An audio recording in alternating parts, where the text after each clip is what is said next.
Olá a todos, sejam muito bem-vindos ao Nova Gênesis e a mais esse Lamelogia. Hoje a gente vai estar voltando no tema dos X-Men. Alguns de vocês acharam que aquilo que a gente falou nesse outro vídeo, se X-Men é uma analogia para minorias, alguns acharam que foi uma refutação plena a essa forma reducionista com que tentam resumir os X-Men. Então se alegrem porque a esses eu digo que ainda tem muito mais. E claro, também tem outros dizendo que não refutamos coisa nenhuma, e no caso desses, o vídeo de hoje também convém muito. Isso porque vamos aprofundar bem mais a questão e adicionar algumas nuances. Mas claro, antes de começarmos, lembra de apoiar a gente com a sua interação aí embaixo, com like, inscrição e quem sabe o sininho das notificações. Agora sem mais delongas, vamos direto ao vídeo. A primeira coisa que a gente precisa deixar bem definida é a diferença entre analogia e metáfora. Entender isso é definidor para o que a gente vem tentando esclarecer. Metáfora vem do grego. Meta significa mudança ou transformação, e fora tem a ver com levar ou portar. Então, metáfora significa de forma mais literal uma transposição de sentido. Uma metáfora, é claro, não é sobre substituição de significado, exatamente, mas sim uma modificação do conteúdo semântico de um termo, que é como a gente encontra a definição. Eu diria até uma adição, até porque cada um pode ter a sua representação pessoal do que a metáfora está dizendo. A metáfora, por ser uma figura de linguagem, pode comparar, relacionar identidades, causar uma semelhança entre dois objetos, entre duas coisas comparadas, e até mesmo produzir ou evocar analogias. Tendo essa visão, a gente consegue sacar que onde existe a metáfora, existe uma amplitude muito maior, em que duas coisas são aproximadas num sentido até capaz de múltipla interpretação. A metáfora, então, é mais subjetiva. Por exemplo, se eu digo que fulana é uma flor, me referindo a um ser humano, todo mundo entende que fulana não é uma flor, mas algo da flor eu estou atribuindo a fulana, como beleza ou delicadeza, por aí vai. É bom notar que, segundo várias definições de metáfora que você pode pesquisar por aí, ela permite inclusive analogias. Se eu fizer uma história que traz uma metáfora ao preconceito, eu aproximo a ideia sem delimitar quem sofre ou comete tal preconceito, sem que a história seja sobre aqueles possíveis de uma analogia nessa história, mas ainda incluindo esses análogos como interpretações válidas. Já deu para notar a direção que eu tô indo, né? Mas segura aí que ainda falta explicar a analogia. Analogia vem do grego para proporção. Seria a construção de semelhança entre coisas ou ações diferentes, como sendo proporcionais. A está para B, assim como C está para D. Por exemplo, a caneta e o papel estão para o escritor, como está a raquete e a bola para o tenista. Ou seja, a relação que as ferramentas de escrita têm com o escritor é idêntica à relação que a raquete e a bola estabelecem com o tenista. E isso é uma analogia no seu uso mais refinado, em que falamos de A está para B, como C para D. Acontece que analogia também pode, e mais frequentemente, infelizmente, implica alegoria. Em muitas situações, elas são até mesmo sinônimos. Em algumas definições que você pode encontrar pela internet, elas até se confundem. Por exemplo, Aslan das Crônicas de Nárnia era análogo a Jesus Cristo. Mas no fim das contas, ele era uma alegoria para Jesus, até dizendo abertamente sobre ter um nome diferente no mundo dos protagonistas. Aslan não pode sequer ser compreendido se você não sacar que é uma alegoria para Jesus, que o C.S. Lewis colocou ali na história dele. Da mesma forma, ou ainda pior, o discurso político não vai ter sutileza nenhuma. Se uma história fantástica é pensada politicamente, ela não vai conseguir não te dizer a quem se referem as analogias e alegorias. E ela nem pode ter uma gama de leituras. Quase como travestir uma ficção com uma intenção que termina sendo tudo o que essa ficção alegórica é. O discurso político, então, não faz uso de metáforas, mas sim de analogias no máximo, e sempre das mais pobres, que implicam alegorias na prática. Tendo as duas coisas devidamente explicadas, ou pelo menos o melhor que eu pude, a gente pode então se encaminhar para as histórias que vamos comentar hoje. Eu vou trazer aqui para vocês, primeiramente, Deus ama, o homem mata. Bom, Deus ama e o homem mata é uma história de 1982 e é uma graphic novel. É bem importante entender que é uma graphic novel, destacar isso, porque graphic novels têm um modelo diferente de contar história nos quadrinhos, né? Elas são mais independentes e tal. A gente vai comentar um pouco sobre isso daqui pra frente, mas já fiquem com isso em mente, tá? A história, ela abre com duas crianças fugindo, Mark e Jill. Elas estão sendo perseguidas por um grupo que se intitula de Os Purificadores. São duas crianças negras e, aparentemente, mutantes. Eles são mortos, pendurados e colocam uma placa escrito Mutuna neles, que é tipo chamar de crioulo, sei lá, né?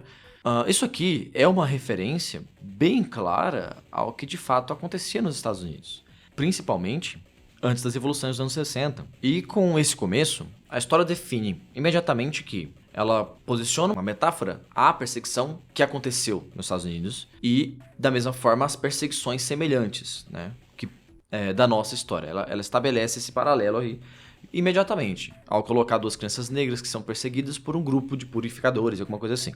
A primeira coisa a notar disso aqui é que não é uma realidade brasileira e nunca foi, certo? É uma questão meio óbvia, mas eu acho que às vezes é necessário destacar esse tipo de coisa. É uma realidade dos Estados Unidos e os movimentos sociais combateram e aos poucos foram vencendo isso lá também. E essa questão do xingamento que eles colocam aqui na plaquinha, vai ser abordada depois ainda na história, em alguns outros momentos. Então, para ficar claro, a história faz metáfora com preconceito racial contra negros. É uma metáfora para os negros. Isso aqui é uma mudança muito brusca do tom de todos os outros quadrinhos do X-Men, mesmo da mesma época. Até mesmo da mesma época. Isso porque é uma graphic novel, ela se coloca de uma forma diferente, é uma história que tem mais independência. É uma situação, é uma ocasião especial, e mesmo depois de assimilada, de canonizada, esse tom e esses temas, eles são diluídos. Aqui você vai notar que é a história com a abordagem muito mais direta, muito mais que figura muito mais analogias dentro desse tema. E que se permitiu fazer isso por ser uma graphic novel. Bom, beleza, o Magneto encontra esses corpos, e aí ele fala, né? Não é a primeira, está longe de ser a última, só que dessa vez as vítimas foram crianças. Mais à frente ele fala, e apesar de todos os meus aclamados poderes, fui incapaz de salvá-los. Ninguém mais morrerá, a não ser os responsáveis por essa atrocidade. Custe o que custar, leve o tempo que levar, eu vou caçar os malditos, e farei com que paguem. Depois, aparece um cara que é o Reverendo Stryker. Ele é líder de um grupo chamado Missão Internacional Cruzada Stryker. E ele aparece lendo a Bíblia, lendo uma passagem de Deuteronômio sobre apedrejamento de mulheres e tal. E ele recebe uma ligação, recebe informações sobre os X-Men e sobre Charles Xavier, onde ele vai estar. E aí você já entende que o próximo alvo deles é Charles Xavier. Em seguida, logo depois, você tem uma cena da Kitty brigando com alguém que xingou ela, provavelmente de Mutuna, mas não disse qual foi o xingamento. Ela já começa no meio da briga. Essa personagem chamada Katia, ela interrompe, eles começam uma discussão, o cara que tava na treta com a Kitty, os nomes parecidos, né? Então, esse cara, ele deixa claro que ele tá sendo influenciado pela Cruzada Stryker, e que os pais dele são membros também, e ele chega a falar que, né, a Cruzada Stryker é muito bom e tal. Ele dá uma pregada no grupo, na seita dele, e vai deixando claro que o tema é muito mais, o perigo aqui tá muito mais falando sobre radicalismo religioso, né? Mais à frente a gente comenta mais sobre isso. Aí o Colossus interrompe, o cara fica com medo, e aí então a Kitty, ela fala pra eles, como vocês podem ficar tão calmos? Vocês não ouviram o que ele disse? E aí essa menina negra, Hunter, ela fala que foram só palavras. A Kitty então diz, né? Porque tem um momento que ele fala assim, chegada de Mutuna. Ela chama ela de chegada de Mutuna, porque aí eles estão disfarçados, né? Então ele chama de chegada porque ela tá defendendo os Mutuna e ele não sabe que eles são, né? Pode ver que o Colosso tá com forma humana normal ali e tal. Beleza. E aí ela fala pra Hunter, né? Ela fala só palavras, né? E se ela tivesse chamado de chegada de crioulos, ela seria tão tolerante? E ela sai fora, a Kitty ela sempre é explosiva, né? Então é uma marca da personalidade dela, ela estourar e falar o que ela pensa. Nisso tem uma cena, né? Que o Colosso pede desculpa pela Kitty. E aí a Hunter fala, não, ela quis dizer tudo que ela disse e ela não tá errada. Logo em seguida mostra como bem perto deles tá a Cruzada Stryker. Mas eles percebem que a Hunter não é uma mutante e deixam pra lá. Inclusive fica bem claro que não tem nenhum momento eles demonstrando sendo racistas para com negros, né? Mais à frente você tem uma fala aberta do reverendo, do maperado que chefia essa seita, de que o problema dele é com mutantes exclusivamente, e ele até tem uma desambiguação. Depois a gente vai chegar nisso também. Então eles desistem, não vão fazer nada com ela, apesar de eles falar que ela é pior, igual ou pior, porque ela defende os mutantes e tal. Enfim. Então você tem uma cena que é esse debate, né? Esse pequeníssimo debate que acontece na TV, e alguns dos mutantes estão assistindo, né? Tá o Noturno, tá o Wolverine ali. A Kitty chega, tá lá com o olho roxo. O repórter fala, né, que a gente vai receber o Professor Xavier e o reverendo William Stryker, fundador da Cruzada Stryker, um dos mais importantes e influentes pregadores eletrônicos. Aí vamos começar com o professor. E o Professor Xavier já diz assim, ó. Boa noite a todos. Em primeiro lugar, Sr. Cheever, devo dizer que os mutantes não são em si um grupo monolítico, dotado de um único conjunto de ações ou atitudes. Eles são todos indivíduos, como nós, e devem ser julgados como tais. Nisso, o Stryker responde. Aí vem você, Charles. Esses seus, entre aspas, indivíduos possuem alguns poderes simplesmente aterradores. Como nós, gente do povo, podemos nos defender deles? Se me permite citar o relatório ad hoc da Comissão de Atividades Mutantes do senador Robert Kelly, o crescente número de mutantes representa uma clara ameaça tanto aos Estados Unidos quanto à ordem sociopolítica do mundo como conhecemos. Tá. Primeira coisa, a fala do Professor Xavier identifica os mutantes como indivíduos que precisam responder e ser julgados como indivíduos, através de suas ações, certo? Ok, isso aqui é uma fala é um tom na mensagem do Xavier e dos membros aliados dele, muito clara, que fica demarcada e é repetida em muitas formas, nas atitudes e nos discursos. Eles lutam pela igual retratação dos mutantes e dos humanos normais, que na verdade eles são humanos, né? E o que você tem presente no pensamento do professor Xavier não é bem o que acontece quando a gente fala de minorias, quando a gente fala não exatamente das minorias, entenda, né? Quando a gente fala de movimentos sociais, a gente não tá falando das pessoas, a gente tá falando dos movimentos, dos representantes dos movimentos e como eles agem no mundo. E como eles agem na internet hoje em dia. É bem diferente da abordagem dessas pessoas, que é coletivizante, né? Não sei se existe essa palavra. Que é... Então você, por exemplo, fala alguma coisa, age de alguma forma contra um negro, enfim, algum membro de alguma minoria eleita, e aí você é identificado como alguém que odeia e ataca esta minoria, como um homofóbico, como um fóbico de alguma coisa, né? E fica até engraçado a classificação de homofóbico, mas beleza. Os caras bota sufixo grego em palavras a bel prazer. E eles próprios não se tratam desta forma. Até quando você fala de uma dívida histórica, você está coletivizando as pessoas a um nível juntar antepassados e pessoas da atualidade, né, e descendentes. E não faz o menor sentido. Cada pessoa deveria ser entendida como um indivíduo e jogada como tal. E a luta do Xavier aqui, e esse discurso dele, é a luta de sempre dele. Mostrar que existem mutantes maus e existem mutantes bons. Ele tá aqui para representar os bons. E que os mutantes piores são talvez uma minoria. Talvez seja só o grupo do Magneto. E que eles estão aqui para provar que existe o oposto, né? Enfim. E o discurso do Stryker, nessa primeira parte, depois ele desanda totalmente, mas nessa primeira parte ele tem um ponto, certo? Ele tem um ponto sobre, de fato, as pessoas comuns não terem como se defender diante dos mutantes. Então, aqui o que ele está fazendo é apelando para um medo de uma ameaça que potencialmente ela é real. Na verdade, não só potencialmente, né? Nesse ponto da história, o Magneto já fez atrocidades. Então ele evoca esse medo, e depois ele evoca um relatório de Robert Kelly. A gente já falou um pouco sobre o Robert Kelly no último vídeo. Aqui é importante entender que o Robert Kelly na verdade, é a mística disfarçada nesse momento. Ele foi substituído. Então é bem curioso, né? Porque o que a mística está fazendo é usar a credibilidade do Robert Kelly para estimular exatamente isso, exatamente o que o Stryker está fazendo.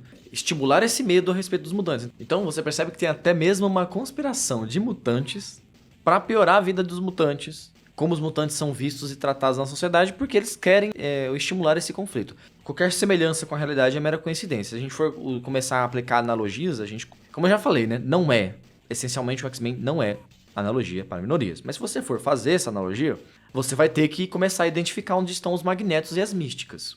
Ok? Não, então eu acho que ninguém que defende o X-Men em minoria vai querer fazer isso.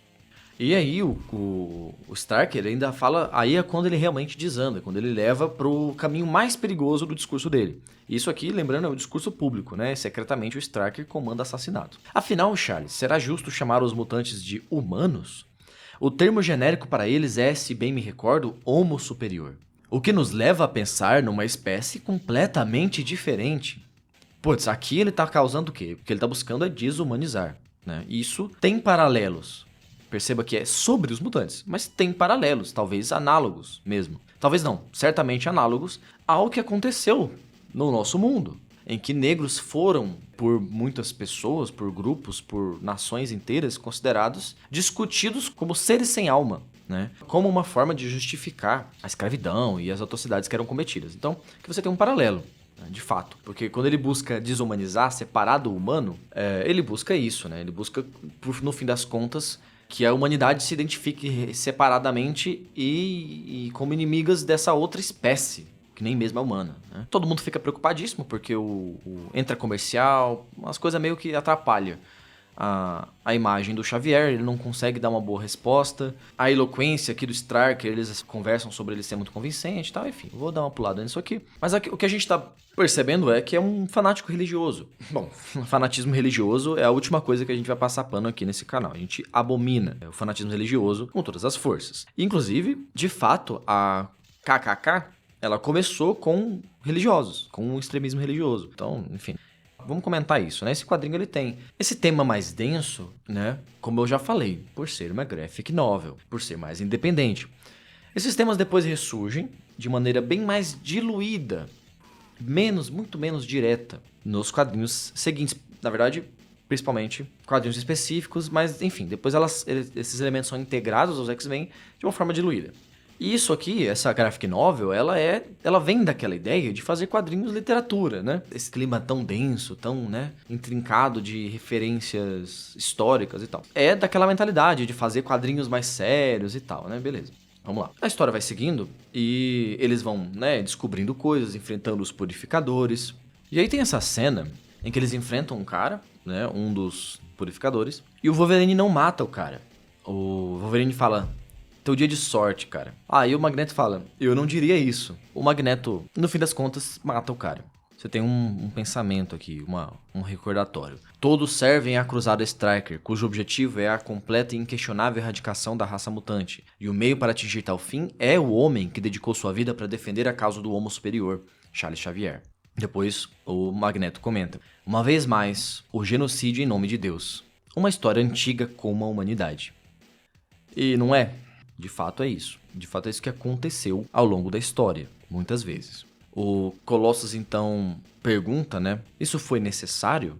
O Wolverine diz: foi. Aí o Noturno ele fala: mas se usarmos os métodos de nossos inimigos, meu caro, como vamos ser melhores do que eles? Aí eu pergunto: isso realmente é refletido? Isso é refletido quando as pessoas colocam essa comparação de X-Men minoria? Quando se usa a força do Estado para impor privilégios que diferenciam grupos, usam essa força para censurar, ou quando agem de forma agressiva e maldosa, destilando ódio na internet. Isso faz as pessoas que fazem isso melhores do que aqueles que elas dizem combater? Não faz, né? Na verdade, quando você acusa alguém de fascista e usa todos os métodos fascistas possíveis para censurar este acusado, você está se colocando como igual ou pior. Essa reflexão do Noturno ela não é feita, mas aqui eles fazem. Então a gente tem depois, uma outra cena, o reverendo Stryker, William Stryker, fazendo uma lavagem cerebral no professor Xavier.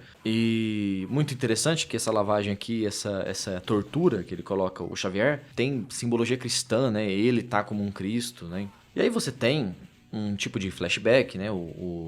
Mostrando o passado do reverendo Stryker.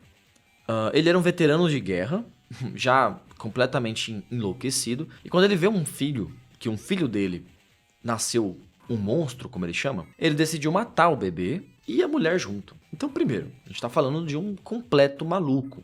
Isso vale pra todo mundo? Isso seria uma reação de um preconceituoso qualquer? Não, a gente tá falando de um absoluto maluco. E mais, mantendo a consideração de que ele é lunático, Ele viu alguma coisa, alguma criança que provavelmente não tinha forma humana. Tem como isso ter uma analogia com homossexuais? Nasceu a criança e ele viu que era gay. Não, né? Assim como para alguma etnia, né? Algum fenótipo, né?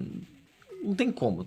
Essas pessoas teriam menos características humanas que fariam esse louco ter essa reação? Não, também. Então a gente está falando de um absoluto lunático que vê alguma forma nem um pouco análoga às minorias. Ele vê alguma coisa diferente, um mutante. Fica claro que mesmo nessa história, que tem o racismo e o preconceito no geral como o seu tema, ela é metafórica em relação a isso, com analogias possíveis e pontuais, que não são o tema em si, mas que elas enriquecem o texto. E um texto que saía da curva do que eram os X-Men até ali, e que mesmo depois de seus elementos assimilados ao cânone, eles se mantêm elementos diluídos, mais indiretos, porque este não é o resumo, essa não é a essência do que são os X-Men. Essa mesma cena é a prova disso. Se eu fosse aplicar uma analogia dessa cena com minorias, seja, sei lá, de gênero ou raciais, ela fica absurda. Ela não faz nenhum sentido. O cara viu algo que não é humano, na concepção dele. Logo depois, ele deixa muito claro o que é isso. Que ele não coloca juízo de valor nas diferenças entre os humanos, apenas na diferença entre o Homo sapiens e o Homo superior. Enfim, é o que eu digo. Não é a essência. Porque se fosse, ela teria que ser onipresente. Ela não é. É uma temática que não toma conta da história. Que ela enriquece a história, mesmo nesse caso em que o tema é o preconceito. Enfim. Tem uma fala muito interessante também nesse flashback aqui, que fala sobre o Xavier, tá? É muito importante essa cena. Aí um cara pergunta pra ele, né? Como você soube dos X-Men? Aí ele fala, o Xavier fundou inicialmente o grupo. Quanto mais aprendia sobre seu mentor, né, o Xavier, mais ficava convencido de que ele é o anticristo, o suposto amigo da humanidade que vai nos levar para a destruição. Essa fala dele, ela destaca o quê? A doutrina evangélica, ela diz que o anticristo vai trazer a paz no mundo. O que ele diz então é que esse discurso de paz aí do Xavier é porque ele é um anticristo, reforçando o discurso pacifista do Xavier. O cara, ele é um maluco que reuniu malucos, né? Então ele enxerga nisso um sinal do anticristo. Mas aqui o que você encontra como uma obviedade é que o Xavier, então, tem um discurso reconciliador para todas as partes. Não é isso. Para ele identificar como anticristo, a gente pode ler invertida, porque ele é, de fato, um líder em busca de paz. Então ele não está falando de dívida, ele não está falando de revanchismo, ele não está falando de nada que a gente vê acontecer no dia a dia, cada vez mais, seja na internet, seja no cotidiano, quando se fala de militantes, quando se fala de pessoas que defendem essa ideia do X-Men minoria. Então, a discussão se é sobre isso ser a essência dos X-Men, não. O que a gente está vendo é um momento bem especial na história dos X-Men. Claro que depois vai aparecer, como eu já disse mais de uma vez, pessoas que querem acabar com os mutantes, etc. Mas a frase do Xavier, ela já diz tudo. São indivíduos que devem ser julgados como indivíduos. E os mutantes não estão tentando tomar o cinema, né? Os do Magneto estão, mas os mutantes como um todo, eles não estão tentando tomar o cinema, tomar a política, tomar todos os meios de força na sociedade possíveis para que sirvam a eles, para que criem leis, para tentar punir pessoas que disserem coisas que eles não gostam, né? Isso não está acontecendo aqui. Vamos à página 59 aqui desse quadrinho, tem outra coisa interessante. Eles vão contestar o Stryker, né? Então eles falam: você fez acusações muito fortes contra nós, exigimos nosso direito de resposta. Imagino que não se importe, não é mesmo? Você é um homem de sorte. Graças a você e às pessoas como você, os mutantes vivem atemorizados todos os dias de suas vidas. E às vezes essas vidas são muito curtas. Menos de uma semana atrás, 2 crianças em Connecticut foram assassinadas, Stryker, condenadas apenas por um acidente de nascimento. Você faria o mesmo contra alguém por causa da cor de sua pele ou de sua crença? Aí o Stryker, como um maluco que é, ele diz: eu não faço nada, Ciclope. Sou apenas um instrumento do Senhor. E seja qual for a crença ou a cor de um homem, ele ainda é humano. Aquelas crianças e vocês, X-Men, não são. É analogia para a minoria? Então por que tem uma desambiguação aqui, né? Então não, isso não é a essência da coisa. Aqui ele está discutindo a raça mutante, que é uma outra coisa. Uma coisa bem diferente. Até porque aqui você tem a parte do medo da humanidade de os mutantes tomarem conta. gays, negros, judeus, etc, etc, não têm superpoderes, são humanos como todos os outros. Então aqui a gente tá falando de uma outra situação. Eu não sei nem porque que eu preciso explicar isso, mas aqui estamos nós e provavelmente faremos mais vídeos sobre isso. Aí o Scott responde: quem diz? Você? O que torna seu elo com o paraíso mais forte que o meu? Nós temos dons exclusivos, mas nada além disso e nem mais especiais do que os de um médico, um físico, um filósofo ou um atleta.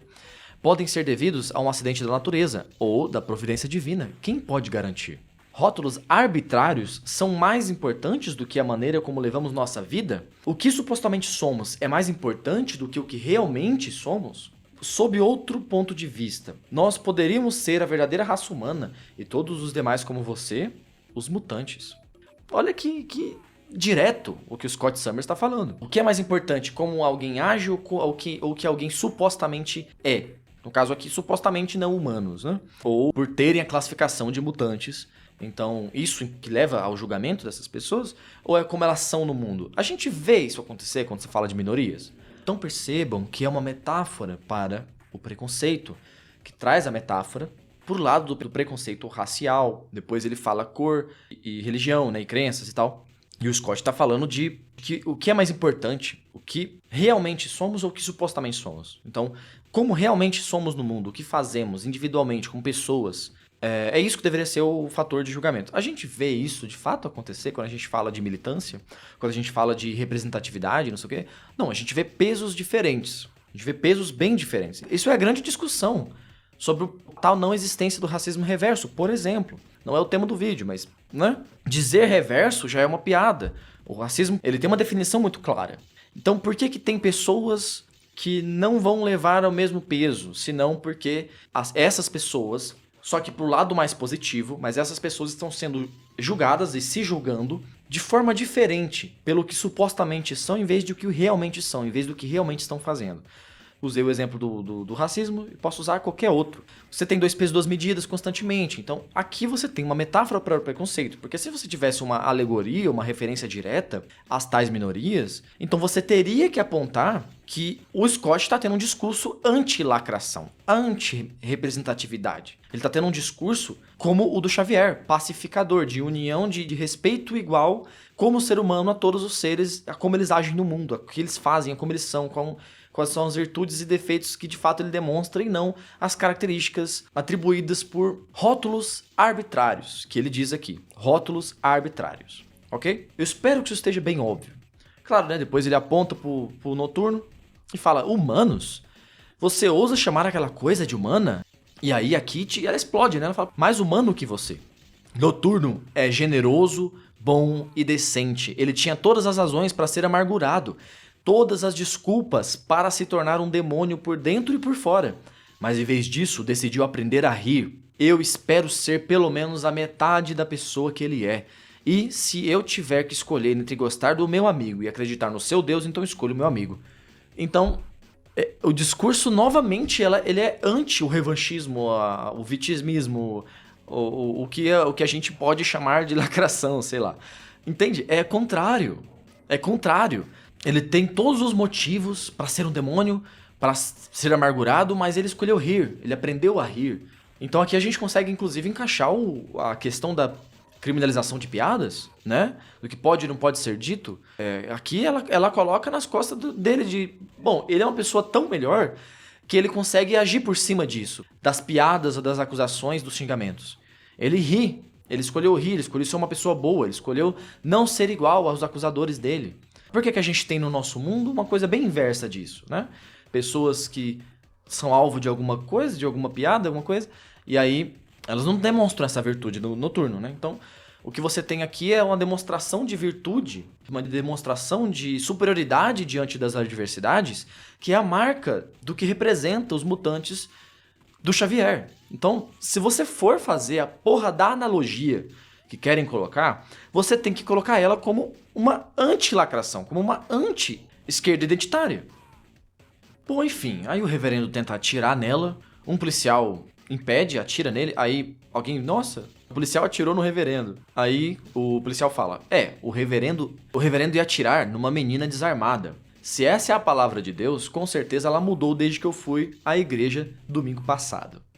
Enfatizando que o Stryker representa é um fanatismo religioso que não representa a religião em si. Até isso fica bem delineado, bem desenhado, bem contrastado. Então, cara, é uma história foda. Você tem um outro momento aqui também, em que é um momento bem importante, em que o Magneto, o Xavier e vários dos outros mutantes estão presentes, e eles estão tendo uma discussão. O Stryker foi preso e tal, e aí o Magneto fala: o homem foi derrotado, mas sua causa persiste. Já estão dizendo que o objetivo de Stryker eram corretos, apenas seus métodos inadequados. Não importa o quanto tentem, jamais poderão vencer. E aí o Xavier fala: receio, velho amigo, que você tenha razão. E aí, né, eles ficam assustados. Tá dizendo que a gente deveria se unir ao Magneto? Aí o Xavier fala: pô, por que não? Passei minha vida golpeando uma muralha que se recusa a tombar. Talvez seja a hora de nós encontrarmos outro caminho. Stryker me transformou num assassino. Embora eu não tenha matado ninguém, a intenção esteve presente. A gente tem que lembrar aqui que o Xavier teve a cabeça mexida, né? Então ele não tá bem das ideias. Eu jurei muito tempo atrás que não veria mais X-Men morrerem. Se os métodos de Magneto garantem isso, que assim seja. E aí o Ciclope interfere. Eu não vou aceitar, Charles. Concordo que os tempos são difíceis e que vão piorar muito. Concordo que provavelmente poderíamos conquistar o mundo, mas o custo em sangue seria avassalador. Será que vocês dois não percebem? Nós também somos humanos, um ramo diferente talvez, mas de uma mesma árvore. Uma mudança tão fundamental não pode ser imposta. Para ter algum significado, ela deve crescer de dentro. Você nos reuniu para realizar um sonho, Charles. Um sonho nascido da esperança e das mais nobres aspirações humanas. Os X-Men suaram e sangraram, enquanto alguns morreram para torná-lo realidade. Eu não estou disposto a desistir tão fácil. Os meios são tão importantes quanto os fins.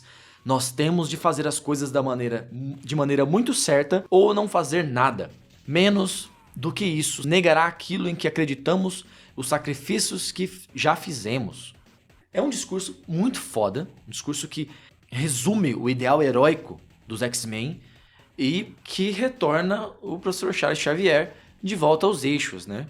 Que relembra ele o ideal pelo qual ele lutou e pelo qual tantos morreram, para que ele seja realizado. O Magneto fica, né? Chama eles tudo de tolos. Que vocês... Ele diz: eu já chorei demais sobre túmulos, X-Men. Não farei o mesmo sobre os seus. Aí ela fala: Scott tem razão, a gente pode ganhar. E ele fala: pelo bem de todos os mutantes e humanos, eu espero que sim. Todavia, caso vocês fracassem, será a minha vez. Isso aqui não se compara com os X-Men dos últimos, 20 anos. Então, os últimos 20 anos para mais dos X-Men é um cancro. É uma célula cancerígena, né, que é um crescimento anormal de células que foram para além, que inclusive, falando de analogia e metáfora, um crescimento em que a analogia toma conta da metáfora, substitui essa metáfora, penetra na raiz da coisa e fala: agora isso é tudo que essa história é. E aí sim, aí você vai ter pessoas dizendo isso. Aí você vai ter X-Men 97 falando, em que modifica o discurso do Magneto. Inclusive, vamos trazer o discurso do Magneto.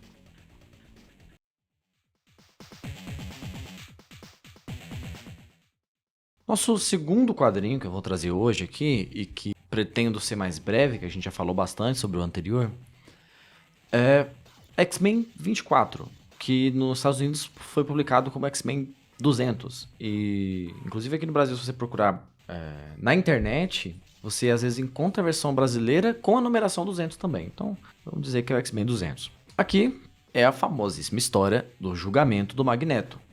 Ele tá atrás de melhorar o lado dos mutantes, porque a causa dele é os mutantes. Então, ele se oferece para ser julgado. Só que, curiosamente, ele se oferece para ser julgado de acordo com os crimes desde a ressurreição dele, né? Eles nem estão considerando todos os crimes de antes. E, bom, ele acha que esse julgamento, né, ele se colocar para julgamento sobre os crimes dele, vai ajudar os mutantes. E a Irmandade de Mutantes, inclusive, começa a cometer vários crimes, tentando imputar aos X-Men, tentando incriminá-los e tal. Durante o julgamento, tem dois momentos interessantes aqui. Um deles é esse diálogo em que o promotor fala assim com ele, né? Você mantinha o mundo inteiro como refém, ameaçando aniquilar as grandes potências, se não se desarmassem imediatamente. O cara tá exaltado aqui, né? Aí ele fala: e com que direito as superpotências me mantêm ameaçado por seus arsenais nucleares? A minha vida está garantida enquanto dois homens de lados opostos do globo decidem manter a paz? Eu acreditei erroneamente que esses países compreenderiam sua própria linguagem de violência. Infelizmente, à força, eles responderam com mais força e inocentes pagaram o preço. Um preço que descobri tarde ser alto demais. Aí ele diz em seguida: meu objetivo não mudou, mas meus métodos sim. Aí a juíza pergunta: você ainda almeja a dominação do mundo? E ele responde: meu sonho sempre foi a proteção de minha raça, poupar todos do que minha família sofreu em Auschwitz. Vocês humanos normais, vejam, antes de eu continuar, no inglês tá só humanos aqui, tá? É bem importante essa diferença. Vocês, humanos, matam por causa da cor da pele, da fé e da crença política. Por que não fariam a mesma coisa com mutantes? Eu acreditei que poderia impor bom senso através da conquista, mas isso se mostrou impossível. Tornei-me uma justificativa para que os mutantes fossem temidos. Por isso estou aqui, por isso aceitei a decisão do tribunal. Minha esperança é fazer o mundo compreender as razões de meus atos, principalmente para que eu seja punido, e não mais o meu povo. Seja qual for meu destino, vocês ainda terão de enfrentar a existência dos mutantes. Nós, Homo sapiens superior, somos seus filhos, a próxima geração da humanidade. Que tipo de país teme a própria prole? Eu percebi meus erros. Vocês podem fazer o mesmo? Tem várias coisas para apontar aqui. Uma delas é que, falando do roteirista, o Chris Claremont, ele tá basicamente adicionando nuances pro Magneto, né? Dá para argumentar que o Chris Claremont é quem de fato criou os X-Men. Quando ele assume os X-Men, ele cria os X-Men que as pessoas aprenderam a amar. Na mão dele, que os X-Men se tornaram um sucesso. Então é o cara responsável pelos X-Men como a gente conhece. Ou deveria conhecer, vamos dizer assim, né? E outra coisa bem essencial no que ele fala é: eu percebi meus erros, vocês podem fazer o mesmo? As pessoas que se colocam como mutantes, né? Não tem superpoder, não tem a nobreza, não tem nada dos mutantes. São pessoas como qualquer outro, só que se sentem especiais. Se colocam como oprimidos, né? Essas pessoas elas fazem isso. Reconhecem os próprios erros, mesmo entendendo a justificativa por trás desses erros, que igual o Magneto tá fazendo aqui? Não, né? Será se podem? Talvez possam, né? Só não fazem. E outra coisa, ele fala de Homo superior, de Homo sapiens superior. E isso é uma verdade. Isso é uma verdade. Os mutantes são o futuro da humanidade. Então, a questão é: o Magneto, ele causa atraso com as ações dele. E aqui ele tá reconhecendo que ele causou um atraso com as decisões dele. Inclusive, é um discurso que tá contrário aos mutantes que ele mesmo formou, as resistências que ele mesmo formou. Os caras tanto que invadem lá esse julgamento, tem uma bagunça do caralho. Essa história é muito foda. É uma puta aventura, então acontece muita coisa aqui pra frente. Mas vocês podem ver que... Bom, vocês aí que viram X-Men 97 podem ver como mudou bastante o discurso, né? Como mudaram bastante o discurso do Magneto. Fizeram uma alteração. Quando criança, os lares do meu povo foram reduzidos a cinzas, porque ousamos chamar Deus por outro nome. Então, meu povo me caçou com aqueles que os haviam caçado. Eu era uma aberração. Nasci mutante, era abominável aos olhos de qualquer Deus. Existe um refrão na triste canção da história. Pense diferente. Ame diferente. Tenha o sexo ou a pele diferente e será punido. Nós cantamos essa canção para o outro. Os oprimidos se tornam opressores. O Xavier sabia disso e sonhava que poderíamos mudar, encontrar harmonia. Um futuro em que humanos e mutantes pudessem superar o passado e finalmente... Vocês alegam que a justiça se faz necessária. De fato, assim como a cura. Voltando à questão do Homo superior, né? Sim, é verdade que eles são o próximo estágio da humanidade. Agora, o que você percebe aqui é novamente o contraste de como o Magneto enxerga a humanidade como separada dos mutantes. Ele tem a mesma visão do maluco do outro quadrinho. Ele tem a visão do pirado lá do Stryker. Não igual, ele não é lunático da mesma forma, do mesmo tipo. Mas ele tem essa visão de uma diferença fundamental, em que ele tá pela causa mutante, ponto.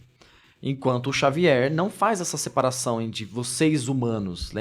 Lembra que eu destaquei? Vocês humanos, né? Então, Ele não faz essa separação, vocês humanos, nós mutantes. Ele fala, todos somos humanos, apenas somos uma ramificação diferente dos humanos. E independente de serem ou não serem humanos, eles estão tratando da conciliação entre esses dois lados.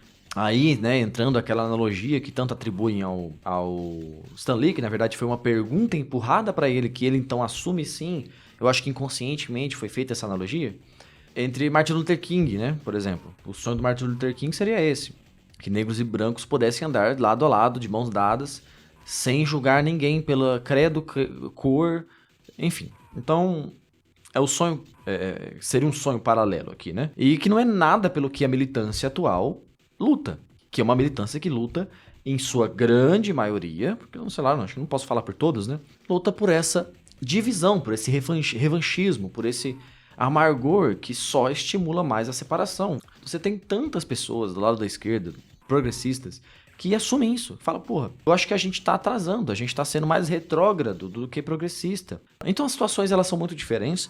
As analogias, elas não batem o tempo todo, só em alguns pontos, então elas são uma metáfora. Então a gente tá falando de uma metáfora que permite esses pontos aí de análogos, né? Existem esses encontros de simetria entre as comparações, mas a essência do X-Men não seria isso, porque, primeiro, esses temas estariam o tempo todo sendo abordados, não estão. Segundo, quando eles são abordados dessa forma. Eles são abordados com crítica de todos os lados, eles são abordados com uma profundidade que mostra os erros do Magneto e mostram como ele, se for fazer uma crítica a algo do nosso mundo, está criticando a militância, está criticando o modus operandi da maioria das pessoas que acreditam nesse revanchismo e nessa divisão da sociedade. São comparações... Eu não queria nem ter que ficar discutindo esse tipo de tema tão superficial quanto os problemas sociais do nosso mundo, porque são mundos tão maravilhosos aqui nos X-Men que a gente tem para abordar. São coisas tão maiores que falam, tem análogos sobre o preconceito do nosso mundo, que é uma coisa abominável, uma coisa que não deveria de fato existir, e ela está talvez já estivesse superada se não fosse esse revanchismo, essa noção de dívida, que é uma porra de um capital político que pretende que nunca seja vencido, para que sempre exista uma massa de manobra, tá? Bom, enfim, eu vou trazer esse segundo momento que eu disse que teria aqui. E o Charles Xavier, ele morre nesse quadrinho, né? A gente sabe que a morte não é definitiva. Ele diz algumas coisas pro Magneto. Ele fala pro Magneto prometer que vai assumir o lugar dele. Assuma a minha escola, cuide dos X-Men, ensine os novos mutantes. Aí o Magneto fala, impossível, eles nunca vão me aceitar. Charles, eu não sou merecedor dessa grande responsabilidade. Por favor, não me peça o que não posso dar. Aí o Xavier fala, lembra-se de Israel quando éramos jovens, os ideais que partilhávamos. Depois disso, nossos caminhos mudaram radicalmente. Agora você diz que o seu era errado. Esta é sua chance de recomeçar. Ele fala que será difícil, mas que vai tentar. A gente sabe que depois ele desanda, mas ele tenta. Ele pelo menos tentou. E você percebe que todos esses acontecimentos, eles servem à história, né? É que a gente fica tão contaminado com essas formações cancerígenas que acontecem depois, que a gente acha que o cara tá escrevendo isso aqui e o tempo todo militando na cabeça dele. Mas tudo isso aqui é extremamente coerente, isso aqui tudo serve à história, em primeiro lugar. E a partir da história, essas reflexões vão ser trazidas sobre a perseguição e o ódio aos mutantes e por aí vai. E novamente, né, os mutantes fizeram por merecer, entre aspas, né, eles causaram o medo, o Magneto causou esse medo. Então, são situações muito diferentes, como eu já apontei em vários outros pontos aqui, muito diferentes, que não se encaixam nessa analogia, mas que trazem essas reflexões. Mas o tempo todo, os eventos servem à história, servem à coerência da história. E por isso elas são ótimas histórias, por isso elas influenciam tanto. O que fazem é parasitar as histórias agora, é pegar essas coisas e fingir que sempre foram militantes, mas por quê? É uma aflição política, que Jung fala, que a era do anticristo seria uma era marcada pela aflição política. O cara profetizou esse momento, em que tudo é política, em que tudo é entendido dessa forma, como politicagem, como identidade, como não sei o quê, sendo que são reflexões presentes, mas em algo muito maior, entende? Algo que vai em uma direção, que vai aos céus, cara, que vai numa direção sobre, pensem bem, aqui você tem até mesmo, quando você fala de um medo, de uma nova humanidade, a gente também tá falando da superação de fato da humanidade, tipo genética da humanidade. A gente não sabe O que pode surgir a partir daqui? A gente não sabe o que pode se manifestar no mundo de repente, né? As pessoas acham que sempre é tudo previsível, né? Então fica tentando encaixar as coisas no que já está no nosso alfabeto aí do cotidiano. Mas isso também pode estar profetizando, e está de fato profetizando, anunciando, prenunciando, nos preparando anteriormente para um momento real de uma super-humanidade que vai surgir. Mas isso é absolutamente ignorado, porque os X-Men viram a porra de uma alegoria. E aí ele se resume a isso, hoje em dia. É um cancro. É uma formação que não deveria ter acontecido e que violenta o tecido saudável. Até mesmo predomina na nossa visão. Se torna, as pessoas passam a achar que é isso que é X-Men. É sobre a minoria X ou Y, é sobre isso e aquilo.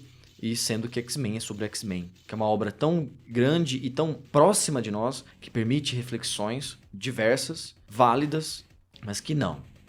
X-Men não é sobre minoria. Então, pessoal, eu espero que eu tenha sido claro. Foi uma tentativa aqui de roteirizar o mínimo possível desse vídeo. Se você tem uma objeção, se você argumentar com respeito, e se você concorda, deixe aí suas observações. Fiquem à vontade aí para interagir nos comentários com respeito, com civilidade. Eu agradeço a todos vocês que chegaram até aqui e a Nova Gênesis agradece a sua audiência.